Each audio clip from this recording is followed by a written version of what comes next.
Welcome to the Proven Podcast, where it does not matter what you think, only what you can prove. Today's guest, Jenna Warriner, proves that's completely backwards. A former bartender and actor who accidentally became a social media expert. Jenna built a thriving marketing agency without the massive following everyone thinks you need. The show starts now. All right, guys, welcome back. I'm excited about this one because this uses Instagrams on a level that I haven't used in a really long time. But before we get into all that, thank you so much for joining us for the show.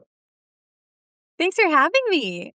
Fun to be here all the way down in Florida. All the way down in Florida and you up there. And thank you for coming on with your arm being broken. That is unbelievably sweet of you. And I'm so sorry that your arm had a moment, but I'm glad you're handling it as well as you are. Yeah, it's okay. I'm like really tough, unless it comes to putting a messy bun on the top of my head, in which case I'm not capable of doing that at this time. Yeah, well, then we have that in common, except that I am not tough, nor can I do a messy bun on the top of my head. It just doesn't work out very well, but we'll get there. So tell me a little bit more about you and how you got in here and all the magic stuff that you've done with Instagram as well. Yeah, so I was a bartender and an actor over in Toronto, Canada. Hi, Canucks. I'm Canadian. And I started volunteering at this yoga studio to get free classes. And I would like bartend all night and then bike to a yoga studio at like 9 a.m. and be just the worst customer service agent for them, to be fully honest. I'm not very good at that job. And one day the owner asked me if I would help him with his phone, and I helped him with his Instagram.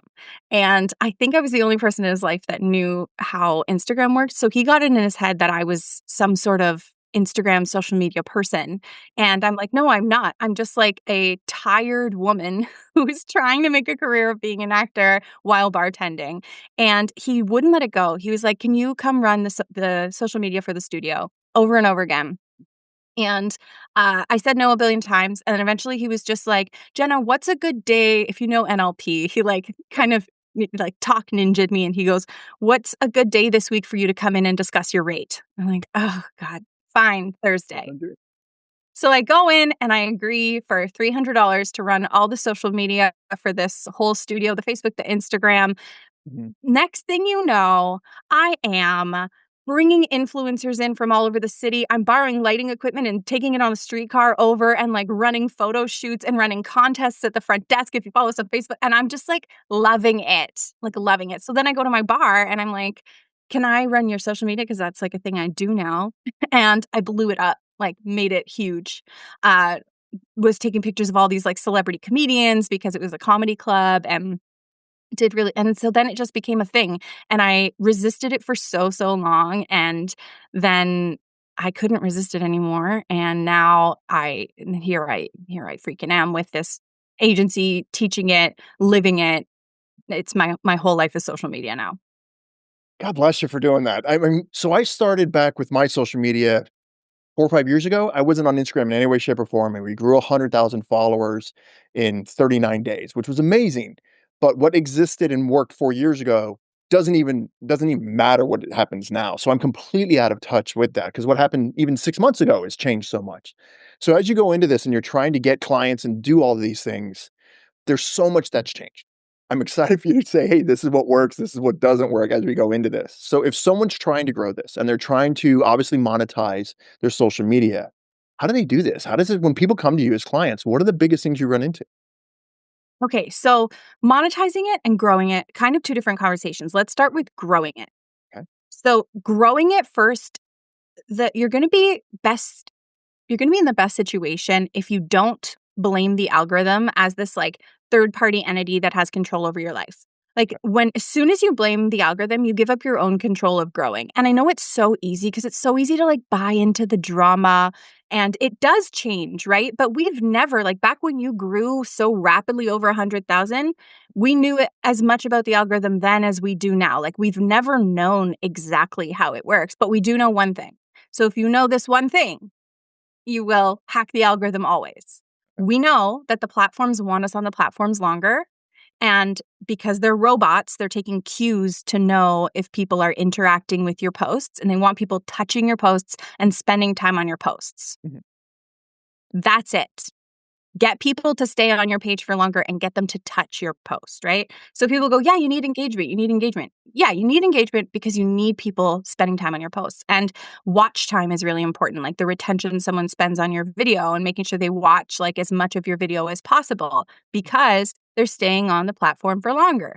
right? So then you start to build things in your posts, like what we call engagement attractors, making sure that you're designing the post to be touched, not just hoping someone touches it. And that can be as simple as asking a question in your caption because you're designing it for somebody to then respond and answer the question down in your comment section.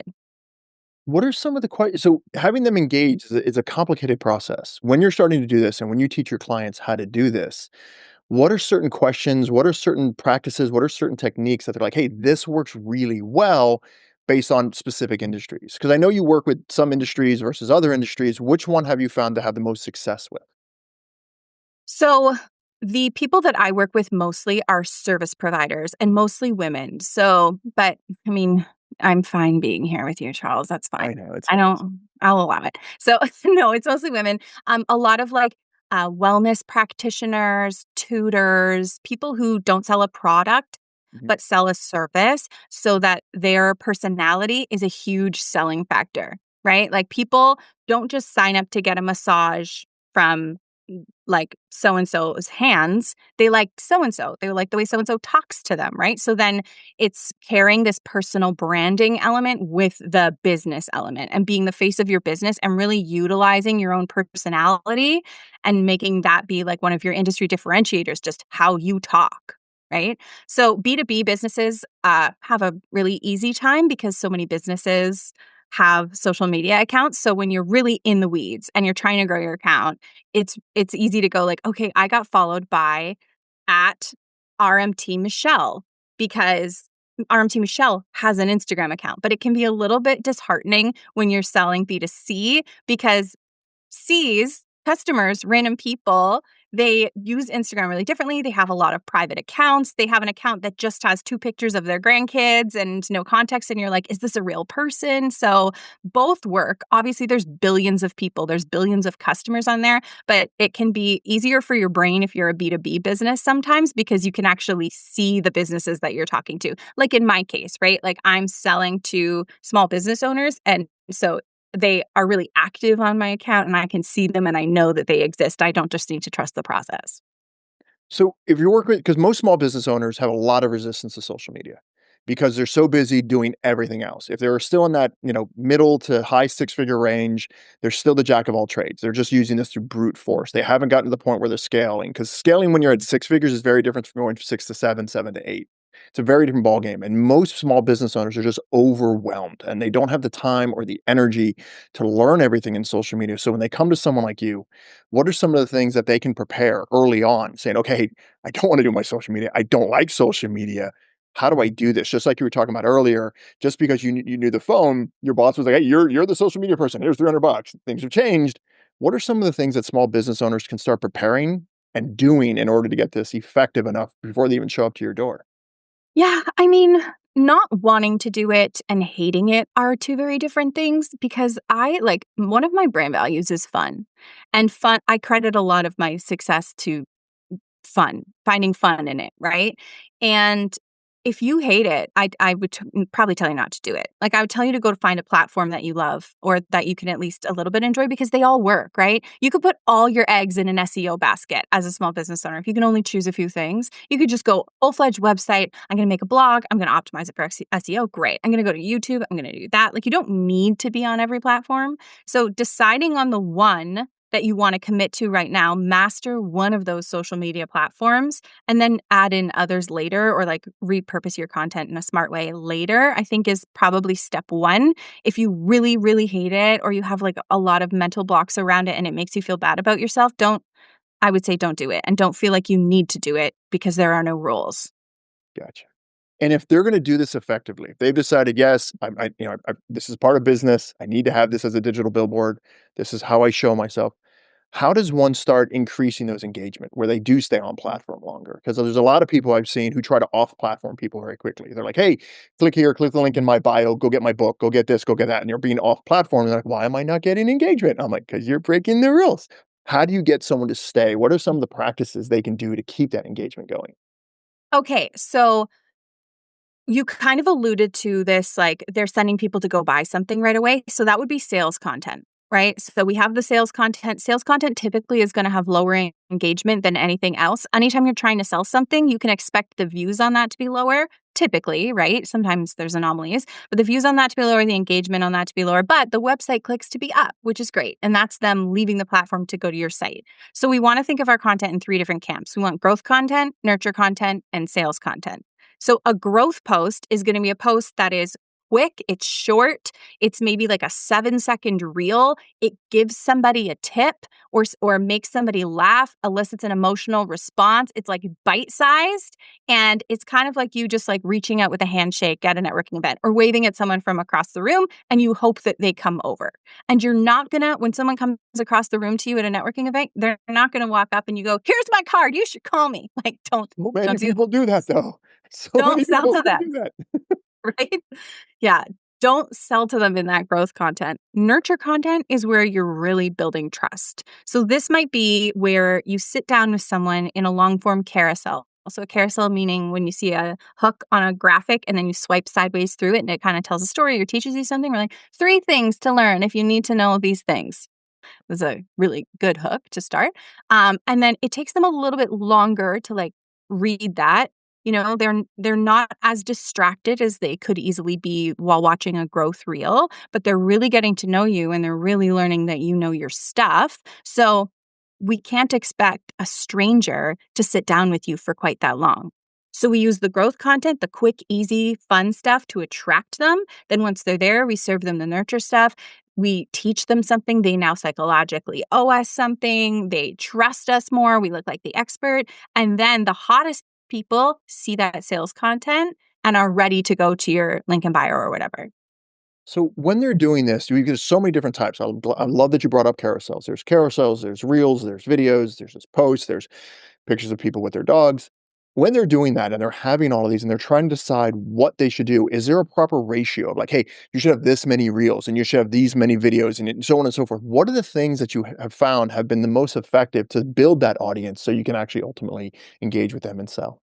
So that's a really good question. The way that my clients look at it is we zoom out on their year with the bird's eye view and we kind of look at the sales cycles. So everybody's business is going to be different and everyone sells in different cycles. So maybe you have like, if you're a course creator and you live launch 2 or 3 times a year. So those are like your big sales pushes. Maybe if you're a maker, you sell a lot during Christmas. So you know you want to like sell a ton during Christmas. Okay, let's work backwards from that. Right before that sales push, we want to make sure that we up the ante on that nurture content.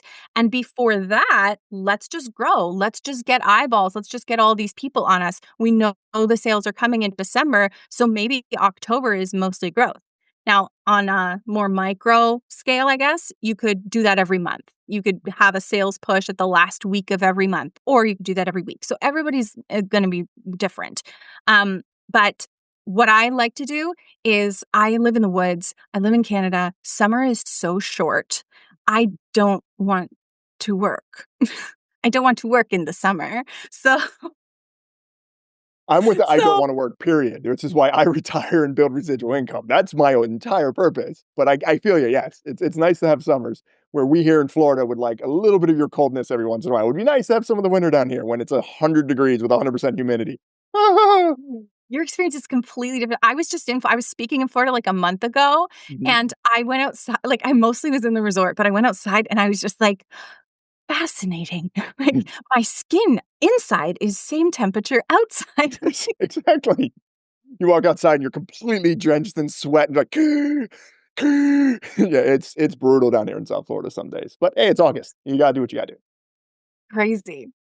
Anyway, so for the summers, a couple of years in a row, last year and the year before, I just did growth content. And I loved it. And we called it a growth sprint. And it like culminated in some viral videos. The first year I did it, it culminated in a very successful launch because when you're focusing on growth, you're focusing on serving people, right? You're like, can I make you laugh? Can I make you cry?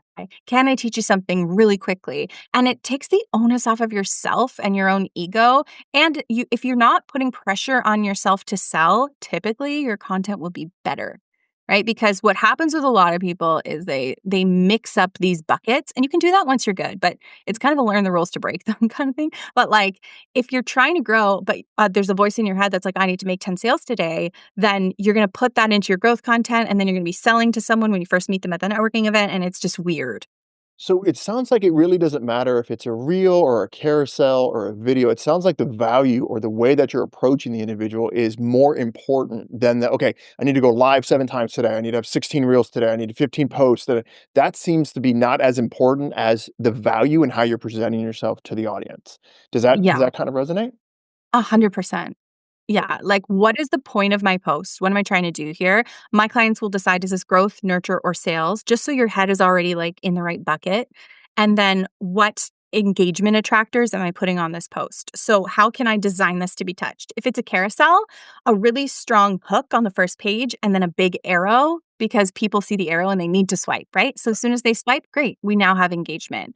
That might look like a hook in the first line of the captions so that they click read more or see more to read the rest of the caption. Great, that counts as a hook. So the two things in your head are, what's the point of this post?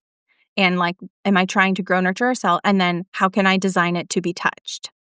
And you were talking about those engagement hooks. Was it to increase engagement? You talked about different ones with like, arrows sliding over or, something of that nature. What are the ones that you've used and your clients have used that you're like, you know what? These are really good. This is something that someone can right now, pull over, make a post right in their car. Please don't do it while you're driving. Please don't get in a car accident if you're listening to this when you're driving. Which awesome. But what is something they could do where they could do something really quickly to kind of increase that, even knowing that the season right now isn't for sales? Maybe the season is just for growth. Maybe the season is just for nurturing. Knowing the different seasons they're in is, as you've said, is vital. What are some of the hooks, the engagement hooks that you have found that, hey, these are beautiful. We really, Yeah. So, like, no matter what type of post it is, we want, well, no matter what type of, if it's growth, nurture, or sales, but for a video post, we want a hook at the very beginning. So let's talk about like a talking head hook, like a talking head reel when you're talking to the camera.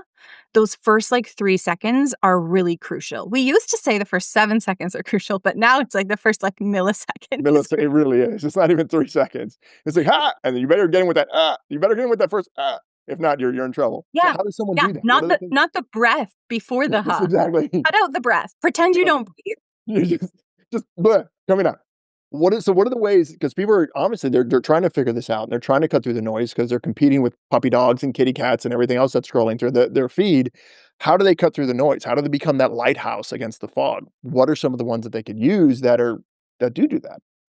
Okay, well, how about let's talk about pointing out a mistake. So in marketing psychology, like one if you're especially if you're nervous about giving things away, because sometimes that takes people a little bit of mindset work to be ready to just give tips away for free. So let's talk about, instead of telling someone what to do, let's tell them what not to do that they are currently doing. So a mistake. So if you want result without thing they think they have to do to get it, you're in the right place, right? That could be your hook.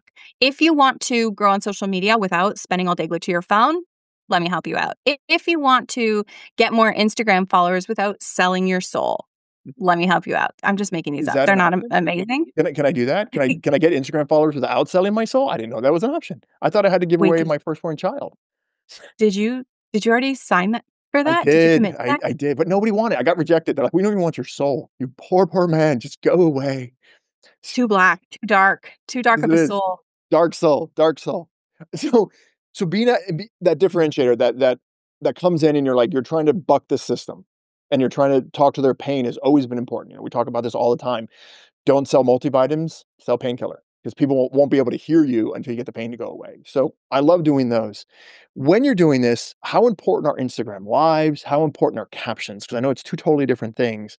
I always, because of just who I am, it's easier for me to go live and just talk to people because I enjoy talking to the audience because that's just normal. How important are lives now compared to how they were years ago?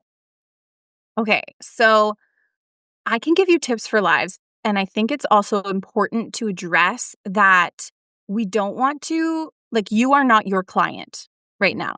Right? You are not them. Even if you're selling to someone who is an archetype of like where you were, you are not them now. And everyone absorbs content differently. So someone might come in and tell you, "Oh, don't do lives. I never watch lives." And it's like that, okay, that's great for you, but there's billions of people on this platform and everyone absorbs it differently, right? Put captions on your videos because a lot of people, 80% of people or whatever, I don't know if that's a real stat, but you always hear like 80% of people watch without the sound on, right? So always have your captions on. Some people have the time to put a live stream on while they're cooking dinner. Other people don't. So, in terms of the importance of content, I would say it would behoove you to create reels. But also, if you like writing long captions, if you like going live, like again, go towards the fun, go to the thing that you like doing because there's going to be other people there who are into it. So, lives, I think, aren't as popular as they were a few years ago.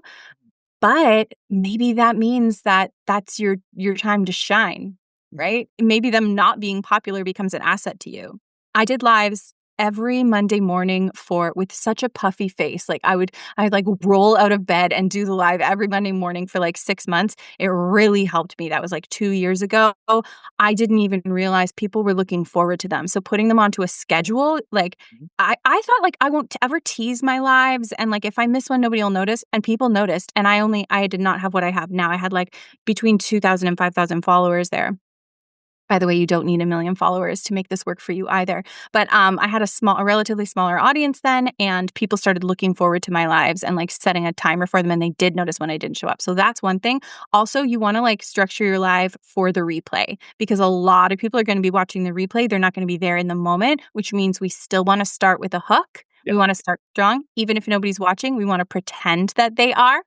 Mhm. We want to tell people to comment. Like one of the things that I did is if you're catching this live, drop a coffee cup emoji in the caption. If you're watching the replay, drop a wine glass.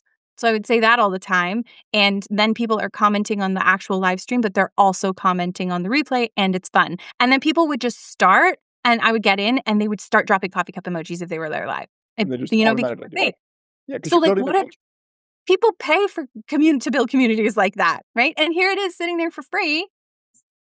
All you need to do is click go. What are some of the we talked about saying the mistakes of what not to do. We talked about that there's these different seasons. What are some of the mistakes that people run into? Because everyone's like, "Hey, I need 1,000,000 followers," or "I need to spend all this money," or "I need to do da da da." They make these mistakes, and, one of the things you're really good at is using social media to get clients and having this convert without having to spend an absolute fortune to do it or be stuck on your phone. What are some of the things that people are doing that are just categorical like, "Guys, stop doing that. Please stop doing that. Don't post pictures of your dog on your Instagram all the time if you're selling cars or whatever that is. How are you doing this? And what are the things that people do that mess up and that they can stop doing right now? Yeah, well, like I guess I have a kind of a strange answer to that because in my program, like I teach marketing strategy, messaging, copywriting, content creation, all of that. And what I really just want to what I really want people to deal with is the mindset around it, but that's not my expertise to teach. So I talk about it a little bit on my podcast and I'll bring like mindset people in, but that's the spot where people get stuck. Like that's where people start looking at only vanity metrics. Well, we call them vanity. They look at their metrics and they're like, "Oh, I had one reel is 17,000 and this one's 500 and now I have 200 and what do I and so I suck now and I guess I should just give up." The number of times people DM me and be like, "Oh, my numbers are down. I'm thinking of giving up." I'm like, "What are you talking about?" Like you could convert one of those 200 Yeah. people. If you got 200 views, I promise you could convert. You could convert one of them. And how many clients do you actually need in your business? When you're talking about a service-based business and a solopreneur, which is my target audience, like you really only need 100 people a year if you really are set up to hold that. You can claim those people. Like you can find them, you can serve them, but we get in our own ways in our head, and then we start playing the numbers game and we start getting attracted to these huge accounts and then we think that we're not relevant if we don't have these numbers or we look at our competitor, quote unquote, and they have big numbers so we think they're better than us and it's like you came here to get clients. You didn't come here to win a popularity contest. You came here to get clients, so use it to get clients. Be strategic and then just take one outreach letter like DM to the right person and you can close them because you've done all of the work, you know? Yeah, there's a huge difference between followers and conversions. I would rather have no followers and 5 conversions than 500,000 followers and no conversions. And people don't get that. I'm not here to be popular. I'm here to convert. And it's social media became this, as you said, vanity metrics, because that's just people think that all the time. It's about building relationships, understanding the mindset, and going from there. I would actually love to hear your take on one thing that kind of has been, like, on my mind is I see so many people obsessed with scaling Mhm. before they do the ABCs, and then they're, like, sabotaging their business a little bit because they want it to be set up to scale, but, like, you could just bring in 3 clients right now, make $3,000 and serve them, and then, like, be paid while you kind of scale in the background. Like, how do you know when you're ready to start taking those next steps? So there's a lot there. So there's a couple different things. First off, most people have no concept of how to scale. The second thing is the biggest problem when it comes to scaling is not your SOPs, it's not your processes, it's not your system, it's the business owner. It's the Tarzan complex. When Tarzan swings through the jungle, he grabs one vine and then swings to another one and he lets go of the other vine. And then that's the way you create movement. Most business owners don't do that. They run into a situation where they continue to hold on what got them there, and then they grab the new one, but they won't let go of the old one. And I'm like, listen, you've hired me to create automated residual income for you, which means you've hired me to fire you. I need you to get out of my way. I have to fire you. So if you're not to the point where I can take the business owner and say, I'm going to go put you on a plane and send you away for the next 6 months and you're going to make more money, that's the biggest problem with scaling is that ego. It's that I understand this better. I put the blood and guts and goo into this. So that's probably the biggest problem. The second problem that I run into with business owners is they think that what they want is a successful business and they don't. Because if I go and say, "Hey, you've been running this agency that's been helping people with Instagram and you're making $500,000 a year and you're working 80 hours a week, which is a light week as an entrepreneur, and you're doing that." That's option A. And you're going to do that for the next 5 years and maybe you might double the income. Option B is you're going to sell cat dildos. I don't care, whatever it is, but you're never, and I use it on purpose. You talked about NLP earlier. That's NLP. And you're going to work 4 hours a month versus 80 hours a week. And you're going to make half as much, but you never have to answer your phone ever again. Which one do you want? Do you want your agency or do you want to sell cat dildos? And 90 something percent of the people are like, this one, I don't care about my business anymore. I'm like, great, then let's stop talking about that. You're your company. That's the biggest problem when it comes to scaling because I can give you all the strategies and all the systems and all of that. It doesn't implement it. It won't work unless you pivot. So when you're running into scaling, those are some of the hurdles. But for a lot of people that I run into, when they are trying to scale, there's so many things like with what you do that they just don't know how to do it. They're like, how do I know I need Instagram. I know I need social media. I know I need these things under control. I don't understand how to write copy. I don't understand how to do this. I need someone who's proven that, who can do these things and can give me something tactical. So you talked about how getting the mindset's important, and you talked about how writing copy is important. What are some of the tools that you've been using that are like, hey, I use ChatGPT to do this, or I read this book, or this is what I teach my clients in my mastermind? What are some of the things you're doing and teaching with your clients in order to help them write better copy and create more of that higher level of engagement? Yeah, so since first of all, I do that Tarzan thing at every, like, quantum leap I've had in my business, I'm Tarzan, just, like, Yes. gripping onto the passive so that's a really good Everybody is. Everybody. Yeah. It's a so byproduct of spending 8 years in a hospice watching people die. You will get away from that ego very quickly. You're like, I don't matter. I don't fucking care. Just how can I have as much freedom as I possibly can as quickly as I can? And that's what happens when most business owners get to that $800,000 a year mark and they're trying to get into the next level. They're like, I don't want to be involved anymore. I want to be with my family. I want to be with my kids. I want to be with my wife, my husband, my dog, whatever it is. And fire me. Please, for the love of God, fire me. And that's when I normally show up. that's amazing. So one of the big ones is people are busy and they don't have time and they're like, I don't have time for social media. But then it's like, we need it, right? We need marketing irons in the fire. So, and they know, and that's when they come to me because they know that they need it. So I try and teach them through content creation. So for instance, one of the things in my program is like templates. So a post template. So actually I have a free one that your people can have. It's called 10 sales calls from 10 sales calls in 3 hours. And it was like, we made a post for one of our retainer clients. She got 10 sales calls in 3 hours. Then she had to turn off her calendar because she was overwhelmed. And then we made the post into a formula and now we give it away.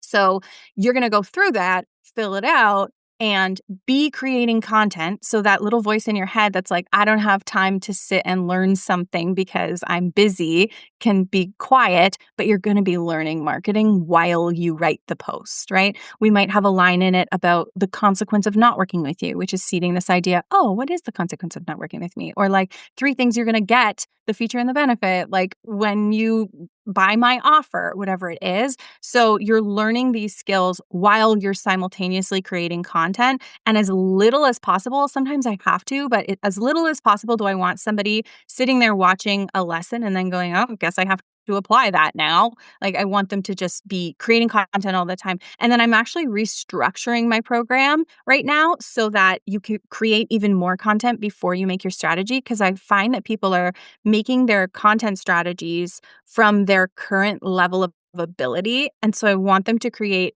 all like try some B-roll reels, try some talking head reels, try some carousels, like experiment with a bunch of different things, have fun with it, and then let's create your strategy based on the stuff you can make the fastest and the stuff you had the most fun doing, the stuff we think is most important. And, we're seeing also what your stuff's been, your audience has reacted to. Like, "Hey, you Yeah. Oh, made yeah, all of these course. wonderful reels, and I love that you make reels, but they hate reels, they don't like carousels. Guess what? We're making carousels now." It's like, "Oh, okay." So don't people get these mistakes all the time in marketing. They go up and they yell at the ocean, like, "I'm gonna tell you when to come in and come out." No, no, you're not. You're never gonna tell the market what to do. The market's gonna tell you what to do, adapt around it with your strengths. And so when we talk about tools, I know there's like Canva out there or there's for old people like me. What are some of the tools that you found that you're like, "Hey, I wish more people knew about this program, this app, this whatever it is?" Are there specific tools for people like me who have to start doing social media again, who have been quiet for over a year? Oopsies. You know, honestly, I'm so lean with it because I was really tech averse for a really long time. So Canva, great. Like pay for Canva, just it's gonna save time. Editing things right inside Instagram, editing your video right inside Instagram or TikTok, like it's pretty much the same. I don't recommend a ton of gadgets or a ton of software. I have a ring light and stand, and the stand is what's most important because if you spend, like, 10 minutes piling your phone up on a pile of books to, like, prop it up, then That's you're not how it's wasting supposed to time. happen? I'm not supposed to Yeah. do that? Dang Yeah, it. no, get a stand. Dang it. Stand saves you so much time. You can also drag it over to the best natural sunlight. That's always gonna be your best bet is the natural sunlight. Diffused sunlight is better than direct, so, like, under the shade of a tree or closing like a sheer curtain is gonna be your best lighting. But, yeah, I don't recommend a ton of, like there's apps to tell you, like, what hashtags to use. I don't even like hashtags, I don't care. I care about your messaging, I care about your marketing, I care about you following the fun and showing up as yourself. That's what's really gonna do the trick. I mean, sometimes we wanna buy a gadget because we feel like we're taking action. Go film B-roll and just put some crap on it and rip off the Band-Aid of posting something that's only a C plus. That's gonna do you better than buying a microphone in most cases. I love that you said buying a gadget so that way you feel like you have done something. Buying gadgets is not doing something. Doing something is doing something. When you talk about posting, how important, and this is just me being selfish because I want to know, how important is the time when you post versus 2, 3 o'clock in the morning versus 5 in the afternoon or whatever it is? How important is that? And how do you measure that?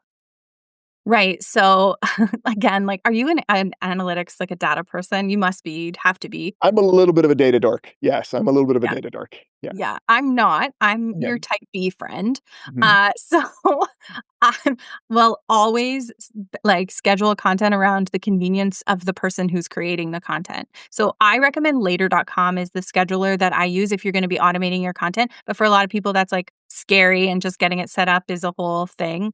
I teach it in my program, but like, for now, most of them are not doing that. So, if you always know your toast is in the toaster at 9 a.m. and you have 15 minutes to post that post, then it's 9 a.m. That's when it's going to happen. It's better than waiting until the next day. If you have a bright idea and you want to just create the post, just create the post. Like until you have a system in place to do it a little bit more structured, when is convenient for you is the time to do it. That said, think about when your ideal clients would be online. If it's moms, then of like little kids, then they're probably scrolling like after the kids go to bed, right? Like I bet 8 o'clock is going to be like a good time. And if, we almost all look at our phones like as soon as we roll over in bed in the morning, that's really, So so bad, that's but yes, we do. yeah. So like think about real life and those real life people. Chances are when you get your data, like after you've posted a ton and you look at your data, it's going to be pretty even across the board of when people are online now because we're just always all online. It used to show Not. us more. I'm never online all the time. Shut up. But yeah, like the Way dating too much. struggles. is gonna look pretty much the same. Like, if you have a really Christian audience, probably don't, like, post at, like, 10 a.m. on a Sunday, like, they're busy. Not a good idea. Probably not. Like, think of that. And don't post in the middle of the night because everybody's sleeping.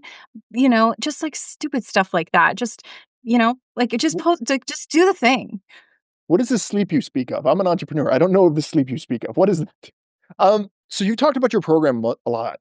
I'm curious, what do they cover? If someone's interested and they're like trying to learn about what they're covering in the program, because most people run into the social media as, hey, I just log in and there it is. There's so many idiosyncrasies and there's so many things that, I always tell people it's either out of pocket or out of hide. It's either going to cost you a ton of time to learn this on your own, or you're going to engage with someone who's an expert. Hire someone smarter than you and get the hell out of their way. If someone comes into your program, what are some of the things you cover in your program? Yeah, I really like out of pocket or out of hide. I've never heard that, and I love it. I Okay. usually go with the boring, it'll cost you time or it'll cost you money. But, here's the true answer. The true answer is it is a marketing program disguised as an Instagram program. So, I could sell a list of post ideas and hand them to you, and you would have them, and you would get stuck on a million different things, and you probably wouldn't be guiding your clients down a path toward actually buying from you. And I'm actually a marketing nerd. I don't know when it happened or how it happened, but you're a data dork and I'm a marketing nerd. And so when you like the program as it's structured now is like, okay, choose your ideal client. Some of that, like make sure your link is optimized, stuff like that. And then there's a module on Instagram. It's like, here's everything you ever need to know about Instagram. And then there's a module on messaging and, like, the rest of it is just marketing. The rest of it is, like, marketing psychology and copywriting and messaging and, like, sales psychology and reversing objections in, like, a more feminine sort of approach way. We don't do, like, masculine sales tactics really. It's, like, a little bit gentler. But, yeah, it's a So I'm it's trying to more, teach people I'm how not to going to Yeah, I'm not gonna give you the fish, I'm gonna teach you how to fish type of thing. Like, you're gonna know how to do this long term on how to if someone's trying to convert and they're like, "Listen, this is great. Thank you for all the advice. I really appreciate it. I need to close clients in the next 2 weeks. I can't pay my bills."